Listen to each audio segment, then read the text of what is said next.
I wanted to speak a bit about sulfur intolerance, the clearance of sulfides, and also how molybdenum doesn't really play a role in it.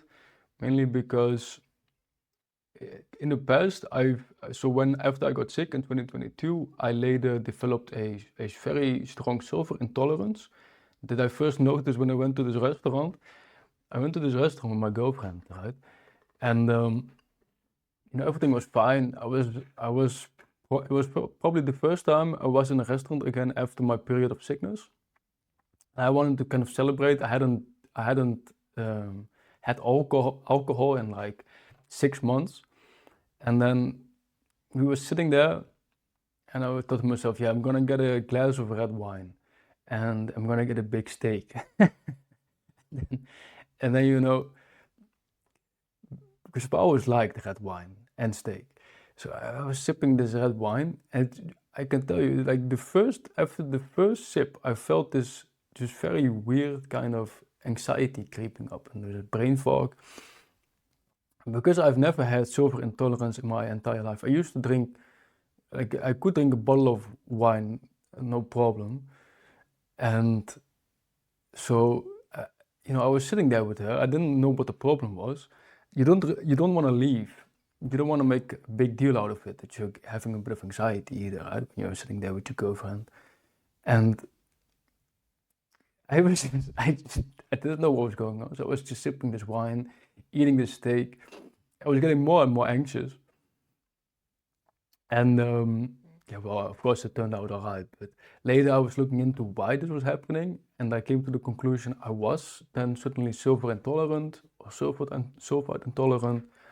And then I was looking at ways to basically what I could do to support the clearance of sulfides. And I quickly came to molybdenum, which I then took for a longer period without me really even noticing much benefits. And for the protocol, I was looking at molybdenum and if I wanted to include it and how to support the sulfur pathway. And I realized that basically no one is even deficient in molybdenum.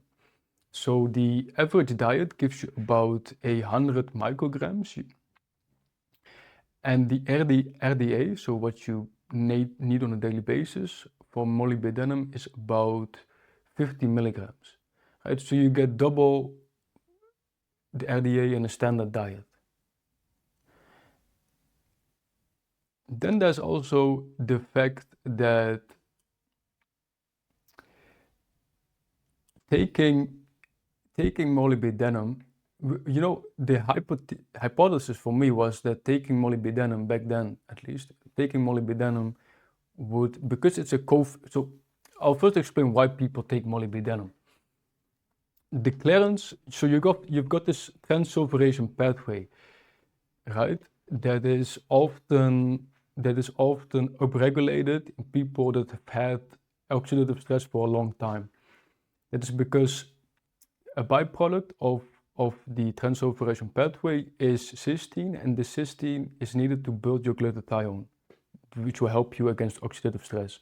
So when you're under oxidative stress, and especially for longer times, the body will massively upregulate this pathway. A byproduct of this pathway are sulfides that need to be cleared by SUOX, and SUOX needs a cofactor called molybdenum. And my thought was back then with supplementing this molybdenum is the fact that, well, the body will use up the molybdenum to clear the sulfides. But it turns out this is not even what's happening, because a cofactor for an enzyme, let's take the SUOX as an example.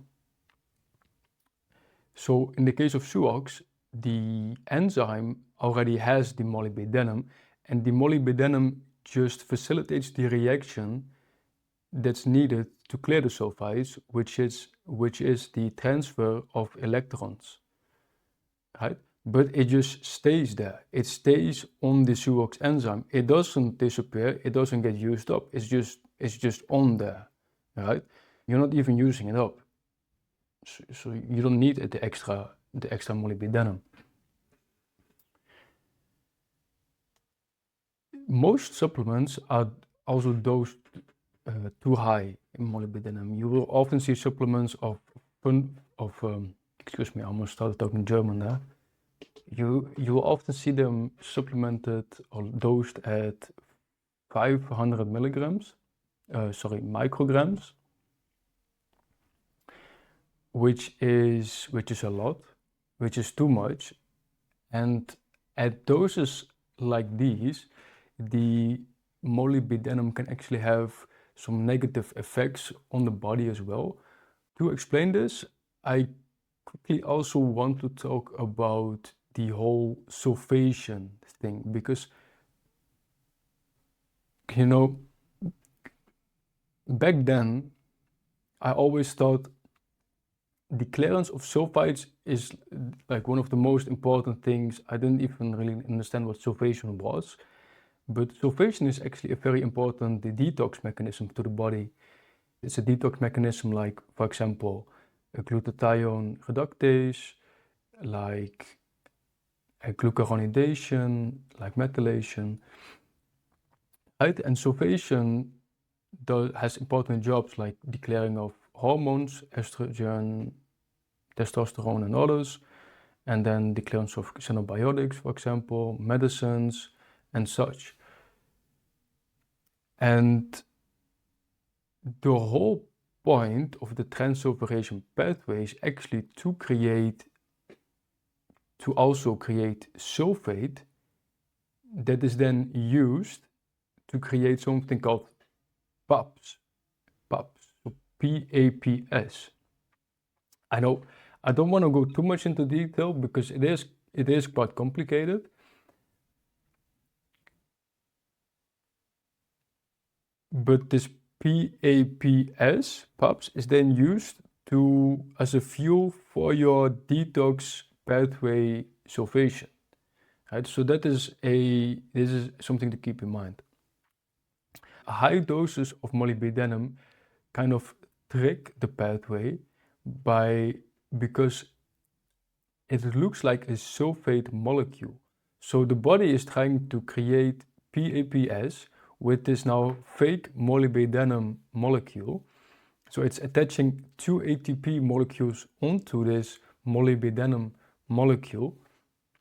I think it's called molybdate, and it's not giving you anything. So it's not giving you anything. This, after a short time, this thing just breaks apart again without even having any impact on the clearance whatsoever, right? So it's not doing anything for clearance. It's just sitting there being wasted, wasting your ATP, wasting everything you've got. And that's the last way in which high doses of molybdenum can backfire.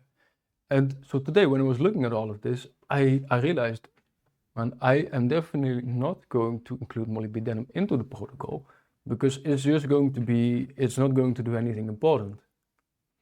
I guess I just wanted to share that with you in the case that you are taking molybdenum. And so yeah, I hope you could use that for something. And yeah, have a great day.